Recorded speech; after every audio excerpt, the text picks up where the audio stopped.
Salam sejahtera buat kita semua. Bapak Ibu guru hebat yang ada di seluruh Indonesia, saya Megawati Siagian Espak, guru SMA Negeri 2 Sipora Mentawai. Izinkan saya untuk memaparkan aksi nyata saya pada modul 1.4. Perkenalkan, beliau berdua ini adalah Dr. Anda Yuhelmi, MM, sebagai fasilitator saya. Yang selanjutnya, Pak Syafrial Nurdin, SPD, MPD, sebagai pengajar praktik saya. Adapun rancangan tindakan untuk aksi nyata saya adalah latar belakang murid yang kurang disiplin selama ini. Mereka melakukan pelanggaran yang kemudian mereka mendapatkan hukuman dan tentunya mereka menjadi bahan tertawaan bagi teman-temannya. Adapun tujuan aksi nyata yaitu yang pertama, menghasilkan murid yang merdeka dan berdisiplin. Yang kedua, menumbuhkan budaya positif di sekolah dengan meyakini nilai-nilai kebijakan, nilai-nilai universal. Yang menjadi tolak ukur bagi saya adalah yang pertama, terbentuknya keyakinan kelas melalui kegiatan kesepakatan kelas yang dilakukan guru dan siswa. Selanjutnya, siswa mampu melaksanakan dan mengaplikasikan keyakinan kelas. Hal yang pertama sekali saya lakukan yaitu mengkomunikasikan kepada kepala sekolah untuk menjelaskan pentingnya penerapan budaya positif dan keyakinan kelas, serta meminta izin untuk mendiseminasikan bersama rekan guru. Yang kedua, menghimpun rekan guru untuk melakukan diseminasi pemahaman materi budaya positif, yaitu keyakinan kelas dan segitiga restitusi. Yang ketiga, berkoordinasi dan bekerja sama dengan guru-guru untuk membuat keyakinan kelas masing-masing. 4. Mengamati, merefleksi, dan mengevaluasi keyakinan kelas yang telah dibuat. Dukungan yang dibutuhkan, yang pertama adalah support dari kepala sekolah, rekan sejawat, serta murid agar tindakan yang telah disusun dapat diterapkan secara baik dan menyeluruh. Sarana dan prasarana untuk menumbuhkan budaya positif di sekolah, serta dukungan dari orang tua dalam melakukan budaya positif di sekolah. Sudah kita tangani, baik saya akan mengulang kembali apa saja isi dari keyakinan kelas kita di kelas 11 IPA 1 yang pertama, tidak ada yang terlambat, tidak membedakan suku atau toleransi. Kemudian saya menginginkan ada ruang ganti baju, sudah ada tren. Pengen kelas yang damai, tanpa adanya penghinaan, membuli satu sama lain. Tidak membuli, ingin memiliki kelas yang selalu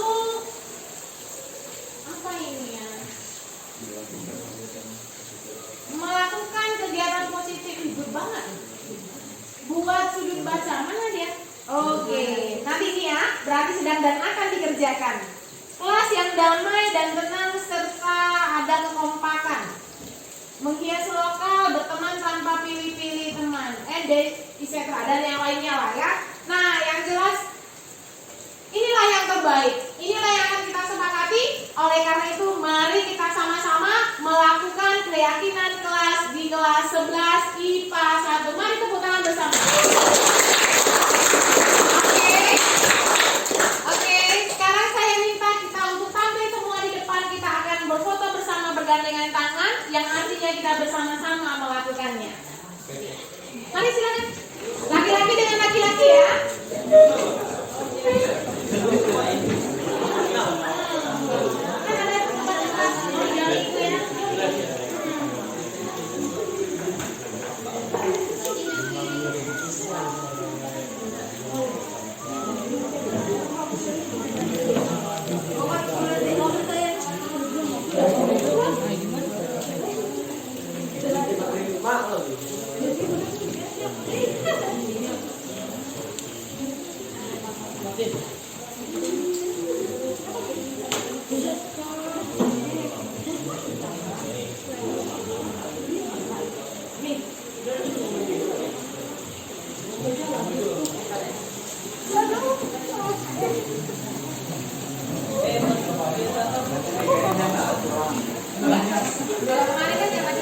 sendiri yang nangani.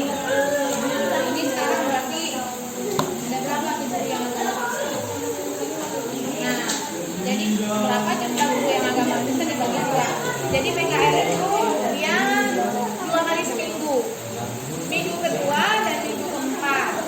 Nah, jadi yang masuk guru minggu kedua nanti dia nggak masuk lagi di minggu keempat. Kan kalau selama ini bosan kamu ngeliat wajah ibu terus ya.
Hadirin dihormati, duduk kembali.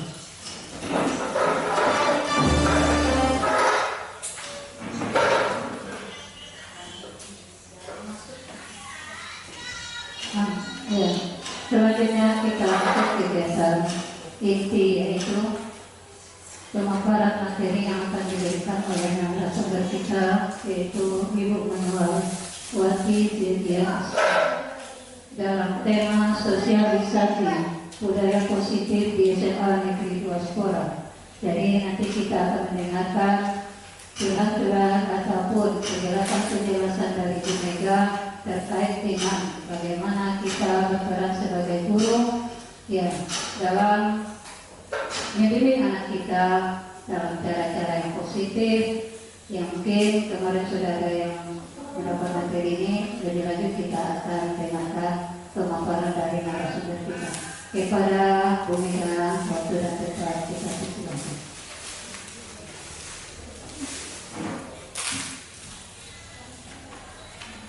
Baik, selamat datang Bapak Ibu guru hebat. Selamat pagi, salam sejahtera buat kita semua. Baik, terima kasih buat hadiran kita semua di pagi hari ini. Adapun tujuan kegiatan ini bertujuan untuk mewujudkan suasana belajar di sekolah SMA Negeri 2 Sipora, Kabupaten Kepulauan Mentawai yang aman, nyaman bagi peserta didik serta pembiasaan budaya positif di sekolah. Baik, saya Megawati Siagian SK, CDP Angkatan 7 akan mempresentasikan ini buat kita. Nah, kita akan melihat di pagi hari ini pertama sekali kita mengacu dari apa yang dikatakan oleh Ki Hajar Dewantara. Ki Hajar Dewantara menjelaskan bahwa tujuan pendidikan yaitu menuntun segala kodrat yang ada pada anak-anak agar mereka dapat mencapai keselamatan dan kebahagiaan yang setinggi-tingginya baik sebagai manusia maupun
berbeda dengan pola-pola cara belajar seperti yang kita terima.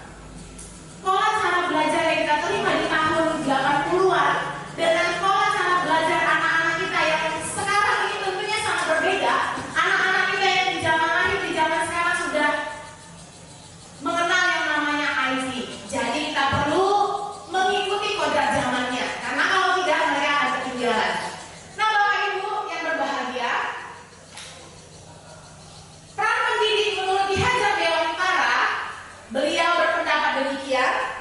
Peran pendidik diibaratkan sebagai seorang petani atau tukang kebun yang tugasnya merawat tanaman sesuai dengan kebutuhan dari tanaman agar tumbuh dan berbuah dengan baik. Dan peserta didik diibaratkan sebagai benih tanaman yang akan ditanam. Kita akan melihat ini adalah seorang Pak Tani yang diibaratkan adalah diri kita. Sebelum seorang Pak Tani tentunya mulai melakukan bercocok tanam, dia akan memilih jenis tanaman yang sesuai dengan struktur tanah. Sebelum dia mulai untuk menanam, dia akan membersihkan tanahnya terlebih dahulu. Setelah itu kemudian ada beberapa tahap yang akan dilakukan. Kemudian melakukan pemilihan benih. Benih itu sendiri berbicara adalah murid yang sedang kita bimbing. Filosofi Ki Hajar Dewantara dikatakan di sini dasar-dasar pendidikan atau bukti pekerti. Dia berkata demikian. Tujuan pendidikan itu menuntun segala kodrat yang ada pada anak-anak agar mereka dapat mencapai keselamatan dan kebahagiaan yang setinggi-tingginya. Bapak Ibu yang berbahagia, Bapak Ibu hebat. Jadi kita bukan hanya sekedar mencerdaskan, tetapi dikatakan di sini bahwa kita seorang pendidik itu menuntun segala kodrat yang ada. Artinya anak-anak itu bukanlah anak-anak yang seperti kertas putih, tapi sesungguhnya mereka sudah punya bawaan, dan kita tugasnya hanya menebalkan yang ia sudah bawa dari semenjak kecil. Nah, ini yang perlu kita pahami. Kemudian di sini dikatakan murid itu ibarat benih, maka peran guru yaitu memperlakukan murid itu sesuai dengan kebutuhan benih. Kalau orang yang sekolah di Sumatera Utara akan berbeda cara mendidiknya dengan anak kita yang ada di Mentawai. Kenapa? Latar belakang, kultur, budaya itu sangat berbeda. Jadi tidak bisa disamakan. Jadi anak-anak punya wataknya masing-masing, karakternya masing-masing. Itulah tugas yang kita emban untuk bisa menuntun mereka kepada kebahagiaan. Nah, kemudian Bapak Ibu, peran pendidik itu ibarat seorang petani yang di dalam hakikatnya dan kewajibannya sama seorang pendidik. Jadi kalau kita bisa melihat seorang petani, nggak hanya menanam, habis itu dibiarkan. Dia akan sedaya upaya, jika ada hama akan dibersihkannya. Dia akan merawat berwaktu-waktu, artinya butuh proses. Kalau kurang air, dialirin air. Kalau butuh pupuk, diberi pupuk. Inilah peran kita, Bapak Ibu. Peran kita sebagai seorang pendidik dituntut untuk bisa menuntun tumbuh kembangnya anak-anak kita yang fungsinya memperbaiki kondisi. Jadi kalau kita melihat ada anak-anak kita yang mungkin belum menunjukkan budi pekerti, belum menunjukkan karakter yang seperti yang bisa membawa dia kepada kebahagiaan, tugas kita untuk menuntunnya.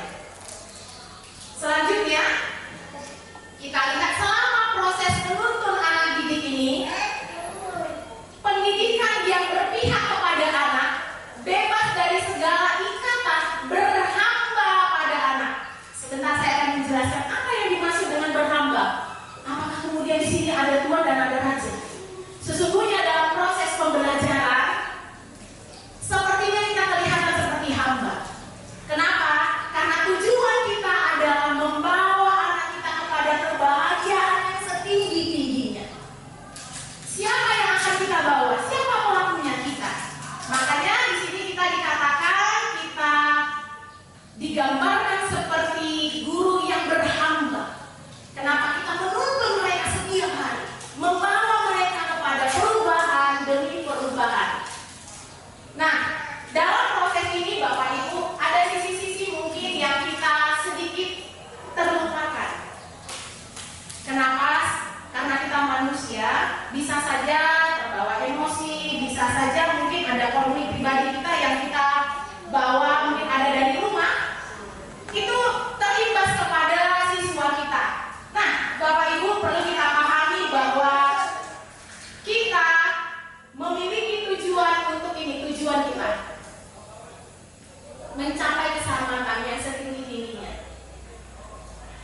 Jadi ini membutuhkan proses yang panjang sehingga anak-anak kita mencapai apa yang menjadi target kita, yaitu memiliki budi pekerti, watak, karakter, gerak, pikiran, dan perasaan.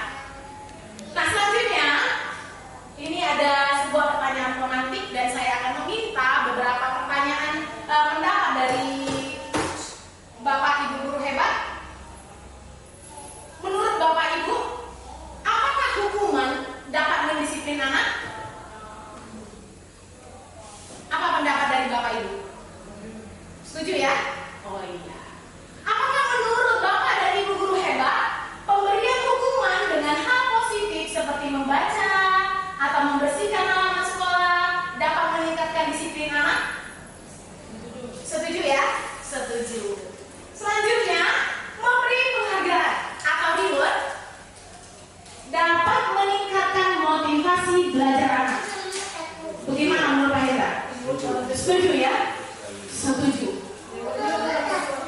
Reward itu bisa dalam bentuk ya pujian mungkin, reward dalam bentuk yang saya sering lakukan itu memberikan benda. Contoh, kalau dia bisa memberikan misalnya nilainya bagus, saya kasih pena, saya kasih buku. Nah, gitu bentuknya ya. Jadi setuju ya? Gimana? Setuju? Setuju. Nah, ini yang akan kita cari kebutuhan dasar yang mendasari tindakan. Restitusi diri adalah cara yang paling baik. Restitusi fokus pada karakter, bukan tindakan. Restitusi fokus pada solusi. Jadi ketika anak kita punya masalah, solusi ini yang kita mau sepakati bersama. Biar solusi itu dia sendiri yang menggali, bukan datangnya solusi dari diri kita. Karena ketika kita yang melakukan sebuah solusi kepada anak kita, dia sedang terpaksa melakukannya, sehingga dia merasa tertekan. Tetapi dengan segitiga restitusi, dia sendiri yang menggali, dia sendiri yang merencanakan, dia sendiri yang melaksanakan. Restitusi mengembalikan murid yang berbuat salah pada kelompoknya. Coba kita perhatikan maksudnya ini Bapak Ibu. Ketika ada anak kita seperti si Michael, IDB, 11 IDB. Anak ini dia dari mulai kelas 10 memang sudah bermasalah. Dia naik kelas itu karena didorong-dorong. Betul? Lalu saya bilang, karena sudah diambang batas kemampuan saya pada tahun lalu, saya bilang, nah, kenapa kau sungguh tidak tahu gitu? Teman-temanmu sudah berkorban, Mona, berhari-hari membantu kamu menyelesaikan tugas-tugasmu supaya kamu bisa naik kelas. Bapak Ibu, lama dia masuk, 4 minggu dia tidak masuk dengan saya. Kenapa? Saya sedang menghancurkan karakter dengan perkataan saya. Jadi kalau ada yang masih seperti saya, mari sama-sama ya kita berubah. Oke, selanjutnya Bapak Ibu kita akan masuk ke keyakinan kelas. Ini dia. Mengapa tidak peraturan saja? Mengapa harus keyakinan kelas?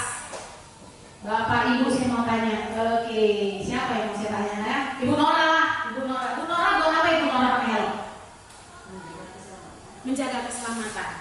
Oke, kalau Bu Putih pakai helm selalu? Tapi coba kita tanyakan dengan rekan-rekan atau teman-teman kita yang jarang pakai helm. Buat apa mereka pakai helm? Jawaban mereka? Menghindari kita polisi. Good. Takut dibilang polisi. Pemahamannya salah ya. Sebenarnya kita pakai helm itu supaya kita safety. Nih. Kenapa? Untuk apa kita melakukan ini 3M? Pakai masker, mencuci tangan. Supaya nggak sakit. Ya. Tapi banyak orang berkata apa? Itu aturannya. Kenapa harus divaksin? Biar bisa naik pesawat. Biar bisa pulang kampung. Ya, betul ya? Nah, jadi pemahamannya salah ya? Nah, oke. Ketiga, mengapa kita memiliki peraturan harus datang tepat waktu pada saat mengikuti pelatihan? Seperti hari ini. Nggak online, kenapa? Karena nanti juga aku pasti ditunggu. Oke, next. Jadi itu dia, milikilah dari intrinsik, bukan dari ekstrinsi. Oke.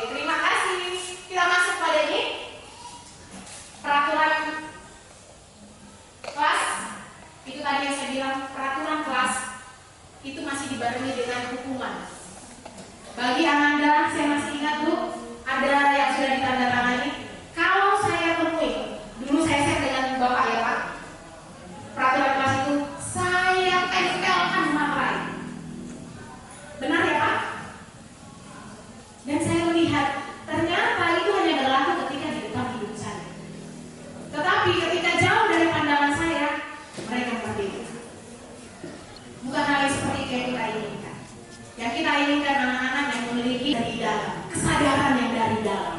Karena sifatnya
Bagaimana kalau gara-gara perkataanku Amin jadi bermusibah?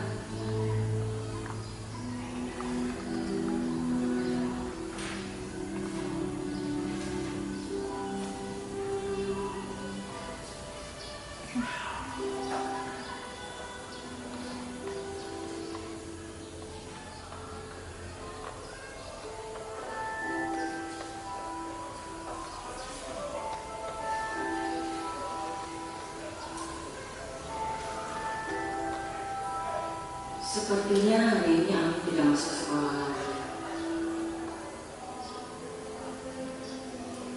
Amin, maafkan kata ibu yang tidak bijaksana ya.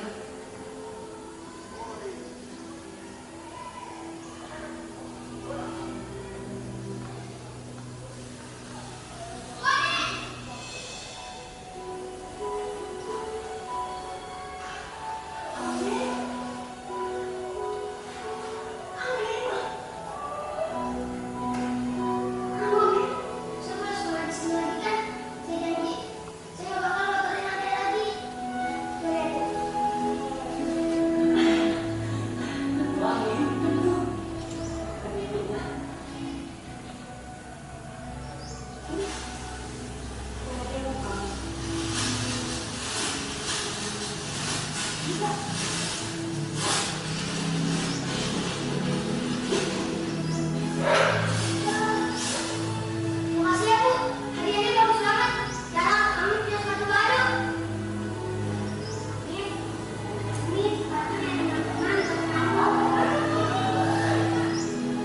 Aku nggak boleh lagi.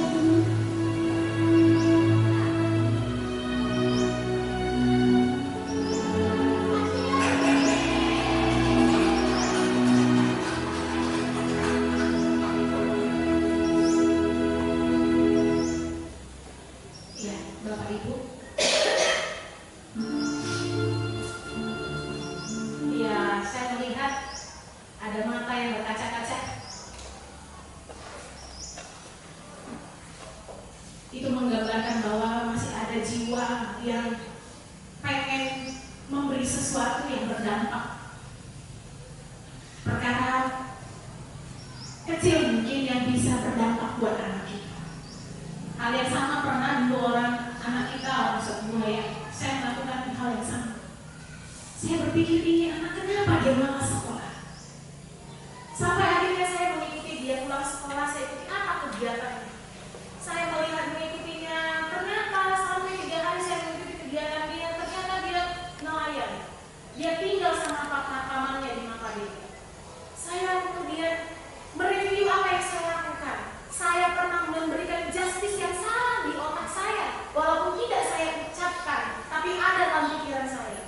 Orang tua macam apa orang tua anak ini? Kenapa sepatunya tidak diperhatikan? Ternyata dia numpang tinggal sama orang lain, dan dia sungkan meminta untuk diberikan sepatu. Nah, jadi waktu itu yang bisa saya lakukan, karena dia nelayan, waktu itu saya masih guru PKWU, lalu dia membuat prakarya, bagus ternyata.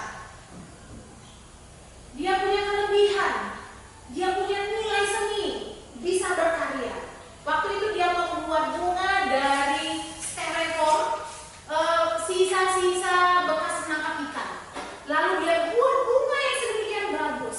Lalu saya bilang dengan Ibu Retina, Bu, menurut Ibu bagus nggak? Bagus tuh, punya siapa siswa? Boleh Ibu punya ini, tapi saya jual. Untuk apa Bu? Duitnya bukan untuk saya. Bu belikan saya sepatu. Nomor berapa? Saya suruh temannya bertanya, nomor berapa? Lalu setelah seminggu sepatu itu datang, saya panggil. Ini buat kamu. Ini bukan pemberian, tapi ini hasil dari karyamu yang Ibu jual. Dan kamu dapat sepatu. Dia menangis. Dan hari ini anaknya masih ada, dia suka jualan di depan kantor Bapeda. Dan setiap kali saya ketemu dengan dia, memori itu mungkin teringat dengan dia dengan santunnya menjawab dengan saya, Bu, dia cium tangan saya. Bu, itulah yang akan dia bawa sampai dia. Padahal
Ya.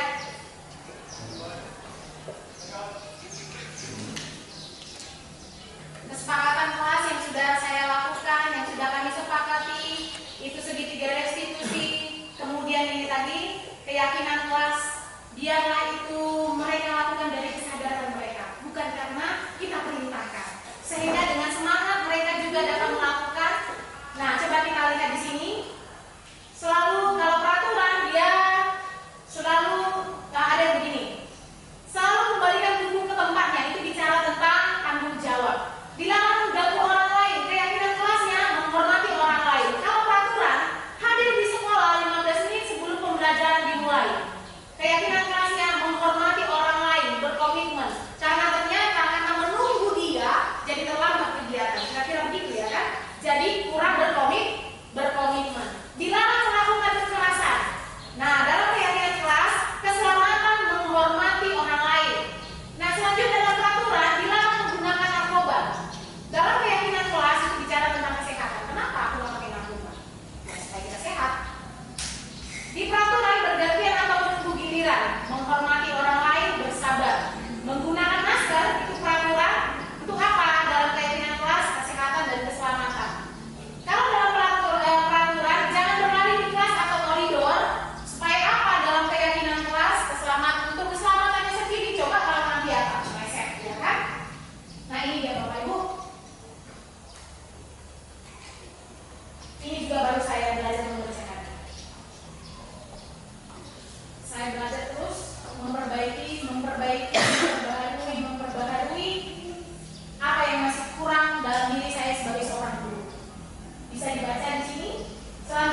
beberapa di kelas itu suka berjualan. Saya sering membeli jualan mereka, dagangan mereka. Bahkan ketika sering ada anak yang berjualan ini, dia nggak sempat sarapan. Dia pernah pingsan di sini. Lalu saya tanya, kenapa teman dia? Saya harus bangun pagi dari pagi sehingga saya nggak sempat sarapan karena saya harus membuatkan jualan saya. Oke. Saya memberikan waktu dengan dia. Silakan kamu keluar dari kelas, sementara kamu belajar, makanlah sarapan dulu. Saya kasih waktu 10 menit. Ya, supaya, nah itu dia.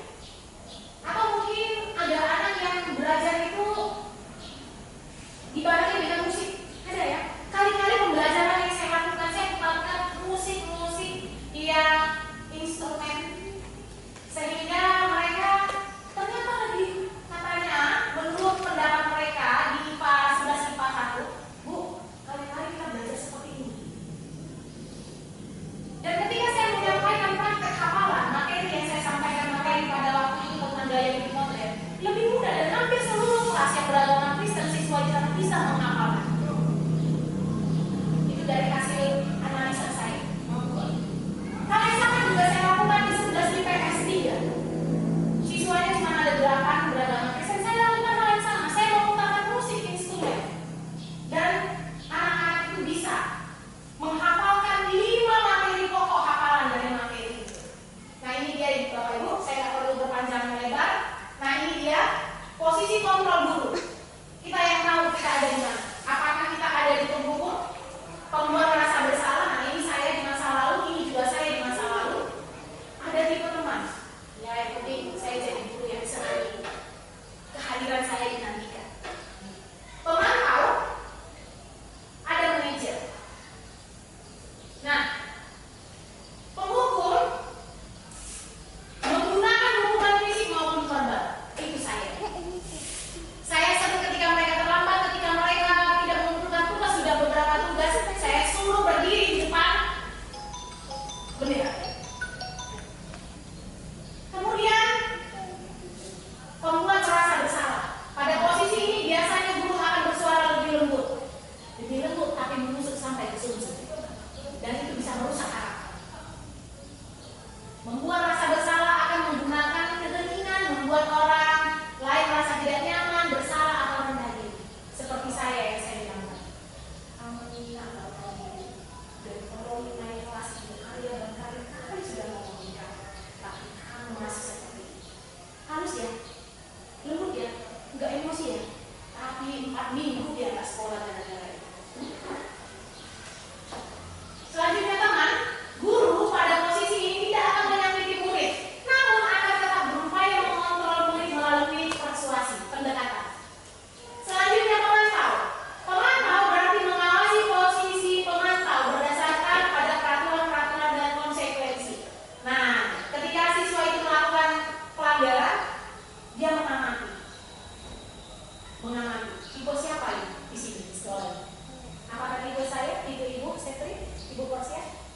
Bagaimana caranya nak supaya kamu tidak terlambat? Saya akan bangun lebih awal. Saya panggil dia ketika orang sedang libur tahun baru. Satu-satu anak saya yang bermasalah dengan saya selama libur itu saya panggil. Dan saya lakukan segitiga restitusi. Ini saya lakukan di sekolah. Saya panggil satu-satu yang masih stay di Mentawai. Nah, ini dia kesimpulannya yang dia lakukan.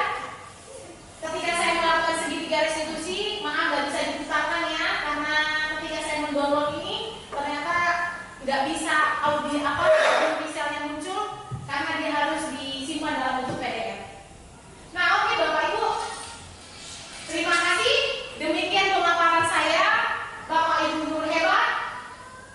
Mari kita bersama-sama melakukan budaya positif di SMA Negeri 2 Sipora supaya apa? Kita bisa melahirkan generasi-generasi hebat. Terima kasih. Selamat siang.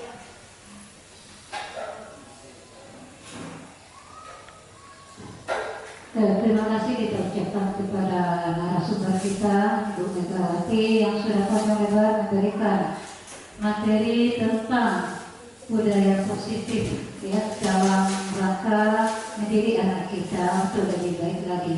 Banyak sekali ilmu-ilmu yang kita dapat pada saat ini dan juga kemarin, semuanya berkaitan kebiasaan-kebiasaan kita dalam membina anak kita, sehingga ada beberapa kebiasaan kalau dilihat dari Pratima dan teori yang dipaparkan, ya sedikit kita mengambil pelajaran. Selama ini memang ada sedikit kesalahan dalam menerapkan baik itu disiplin ataupun yang lainnya. Mudah-mudahan kita dalam hal ini mendapat pelajaran dan kedepannya kita menjadi guru-guru hebat yang seperti guru penggerak calon penggerak ini. Walaupun kita tidak lulus, mudah-mudahan kita lebih hebat lah dari guru penggerak ini karena ilmunya sudah disediakan sama kita. Oke, terima kasih juga kepada narasumber yang sudah memaparkan materi hari ini. Ya, kita beri. Assalamualaikum warahmatullahi wabarakatuh. Selamat siang dan salam sejahtera untuk seluruh guru-guru hebat di Indonesia dan terkhususnya di SMA Negeri 2 Sipora. Tanggapan saya terkait dengan program dari guru penggerak di SMA Negeri 2 Sipora itu sangat bagus sekali, di mana dalam gempuran berbagai macam aplikasi di dunia digital yang sudah mempengaruhi anak-anak kita di saat ini, yang mana di sana banyak sekali beberapa informasi negatif yang mereka dapatkan tanpa pengawasan kita langsung. Dengan program guru penggerak ini dapat saya simpulkan bahwa pengaruh atau dampak negatif informasi yang anak-anak kita itu dapatkan dapat kita cegah dengan cara untuk membangun kesadaran intrinsik yang dimiliki oleh peserta didik kita, sehingga mereka itu dapat lebih bijak dalam memilih dan menyeleksi semua informasi yang dia dapatkan, sehingga dia dapat menumbuhkan rasa kesadaran terhadap dirinya sendiri dan berperilaku baik di lingkungannya tanpa harus ada hukuman atau konsekuensi yang harus mereka terima apabila mereka melakukan kesalahan, karena mereka sendiri sudah tahu apa yang harus mereka lakukan di lingkungan sekolah, keluarga, dan di lingkungan masyarakatnya. Saya harapkan untuk program ini tetap terus berlanjut dan menjadi batu loncatan bagi dunia pendidikan agar membangun penerus bangsa yang memiliki karakter dan budi pekerti yang baik dan dapat menyukseskan pendidikan ke depannya. Terima kasih. Assalamualaikum warahmatullahi wabarakatuh. Assalamualaikum warahmatullahi wabarakatuh. Perkenalkan, nama saya Mutia Al-Fadrin. Saya berasal dari guru SMA Negeri 2 Sipora, tepatnya guru BK, yaitu bimbingan konseling. Menurut saya, seminar budaya positif yang dilaksanakan oleh guru penggerak dapat membantu saya untuk memposisikan di mana diri saya, apakah saya sebagai teman, sebagai manajer, ataupun sebagai penghukum pada siswa. Nah, di sini juga saya dapatkan bahwasannya ternyata reward dan punishment itu tidaklah baik untuk dunia pendidikan, yang membuat saya paham bahwa selama ini yang kami lakukan belumlah tepat untuk siswa dan siswi kami. Saya harapkan semoga sekolah sering melaksanakan hal ini melalui guru penggerak, sangat membantu kami untuk melaksanakan pendidikan yang baik bagi siswa kami. Lalu bahwasannya keyakinan kelas dapat membantu siswa kami untuk bisa disiplin, dan melaksanakan disiplin itu baiklah dari segi intrinsik, di mana intrinsik itu ada berasal dari siswa kami sendiri. Kami harap bahwasanya siswa kami bisa melakukan disiplin itu dari dirinya sendiri, bukan dari guru ataupun karena sesuatu hal yang membuat dia itu adalah dalam dirinya sendiri. Oke, mungkin itu saja dari saya. Sekian, terima kasih. Terima kasih guru-guru hebat, guru-guru penggerak yang ada di Indonesia. Semoga pendidikan kita semakin sukses. Terima kasih. Assalamualaikum warahmatullahi wabarakatuh. Perkenalkan, nama saya Azhar Jamar, saya guru di SMA N2 Sipora, Kabupaten Kepulauan Mentawai. Umpan balik atau terkait dengan kegiatan guru penggerak di sekolah kami, saya merasa sangat banyak memberikan dampak positif terhadap kegiatan, baik itu proses belajar mengajar maupun dalam proses sosialisasi sehari-hari tentang program dan aktivitas guru penggerak ini. Salah satunya di mana memberikan dampak positif terhadap kami para guru-guru. Para guru penggerak tersebut memberikan contoh yang baik dalam hal baik itu metode mengajar, baik itu dengan cara kegiatan-kegiatan positif lainnya yang dilaksanakan di sekolah. Itu sangat memberikan dampak yang sangat berarti bagi kami. Salah satu kemarin contohnya itu tentang budaya positif yang telah diselenggarakan di sekolah kami. Para guru penggerak di sekolah ini memberikan contoh yang sangat baik bagaimana cara guru tersebut, misalkan ketika ada siswa kita tidak disiplin, apa sanksi atau punishment yang diberikan kepada siswa itu. Dari guru penggerak tersebut memberikan contoh kepada kami bagaimana cara yang baik untuk memberikan punishment kepada siswa, jangan dengan cara langsung memberikan sanksi lagi, hanya ditanyakan dulu sebaik mungkin kepada siswa itu apa permasalahannya. Jadi sangat positif kegiatan guru penggerak ini di sekolah ini memberikan kami paradigma baru terhadap pendidikan itu seperti apa. Yang dahulunya kami ketika ada siswa bermasalah kami langsung mengambil tindakan, maka dengan adanya budaya positif yang dilaksanakan kemarin oleh guru-guru penggerak di sekolah ini, maka kami dapat merubah mindset kami tentang masalah siswa itu seperti apa.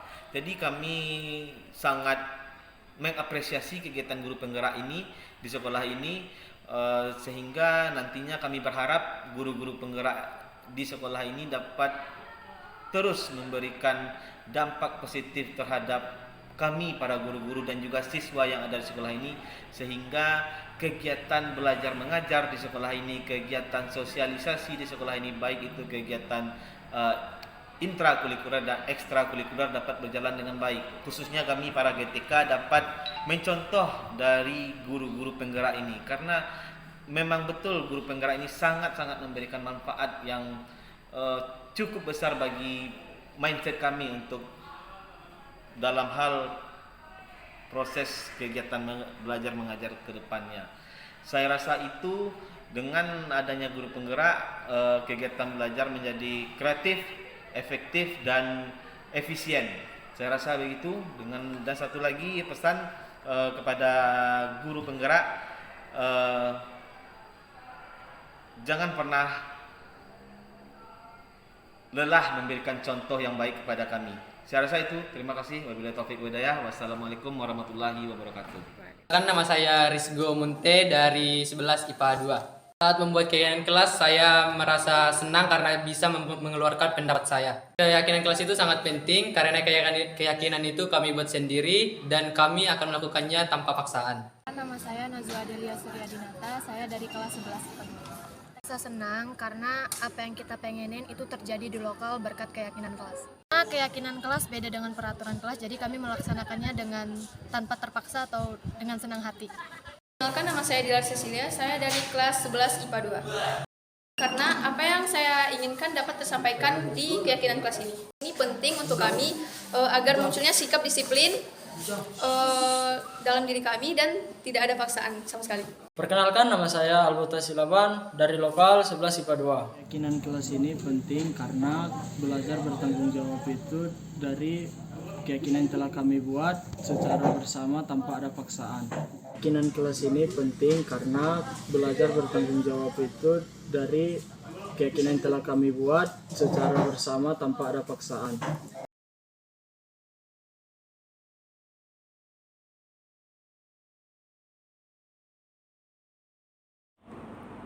Dari beberapa slide yang sudah kita amati, kita mendengar umpan balik dari rekan-rekan guru, umpan balik dari beberapa peserta didik. Selanjutnya adalah refleksi diri. Refleksi pelaksanaan sosialisasi budaya positif kepada rekan sejawat dilaksanakan pada hari Jumat tanggal 3 Februari 2023 yang bertempat di Laboratorium SMA Negeri 2 Sipora, Kabupaten Kepulauan Mentawai, diikuti oleh 13 orang guru.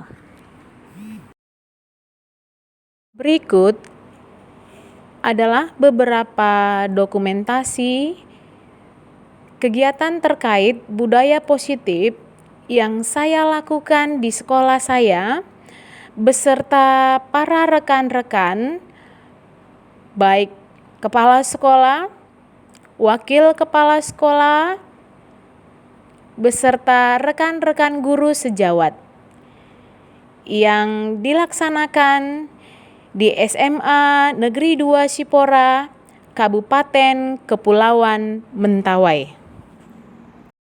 Refleksi pembuatan keyakinan kelas dilaksanakan di kelas 11 MIA 1. Murid-murid sangat antusias dalam menyampaikan apa yang menjadi impian dan harapan mereka untuk dijadikan sebagai keyakinan kelas yang nantinya tentunya akan mereka sendiri yang akan menjalankannya.